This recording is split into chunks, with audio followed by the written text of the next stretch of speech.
मीरपुर माथेले में नींगरी अगवा थी वई, जंहिंजे वारसनि पारां संदसि बाज़ियाबी लाइ एहतिजाजी मुज़ाहिरो कयो वियो। मीरपुर माथेले थाणे जी हद ॻोठ वाहिद बख़्श मदसीअ मां 12 वरियनि जी आमना धी रोशन शेख अगवा थी वई आहे। अहिड़ी इतला ते पुलिस ॼाणायल जवाबदार ज़हूर पिताफ़ी समेत अणॼातल माण्हुनि मथां केस दाख़िल करे छॾियो आहे। होॾां न्याणीअ जे वारसनि रोशन शेख, शबनम, माई जन्नत शेख ऐं ॿियनि मीरपुर माथेलो थाणे ते पहुची एहतिजाज कयो। उन मौक़े ते एहतिजाज कंदड़नि इल्ज़ाम हयो त ज़हूर पिताफ़ी ऐं नामालूम माण्हुनि असांजी न्याणी आमना शेख खे अगवा करे विया। न्याणीअ खे बाज़ियाब कराए जवाबदारनि ख़िलाफ़ कार्रवाई कई वञे।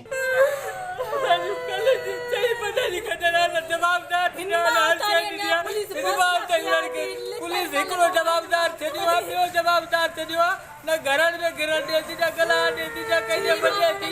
कल जो जवाबदार वरितल थी, न उनकारी थी आहे, न पूरे कल 4 बजे गजल आहे जवाब ॾेई मां ॾिठी घर ॾियूं था, कलाक में ॾियूं था।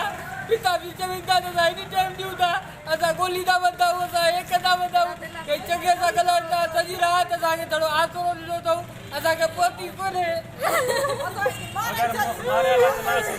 एहतिजाज कंदड़नि आईजी सिंध, एसएसपी घोटकी ऐं ॿियनि वसवारनि खां मुतालबो कयो त न्याणीअ खे बाज़ियाब कराए इंसाफ़ फराहम कयो वञे।